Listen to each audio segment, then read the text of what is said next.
नीलाञ्जनसमाभासं रविपुत्रं नियमाग्रजं छायामार्तण्डसम्भुतं तं नमामि शनैश्चरम् नीलाञ्जनसमाभासं रविपुत्रं नियमाग्रजं छायामार्तण्डसम्भुतं तं नमामि शनैश्चरम् नीलाञ्जनसमाभासं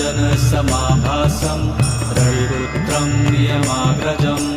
छायामार्तण्डसम्भुतं तं नमामि शनैश्चरम् नीलाञ्जनसमाभासं रविपुत्रं नियमाग्रजं छायामार्तण्डसम्भुतं तं नमामि शनैश्चरम् नीलाञ्जनसमाभासं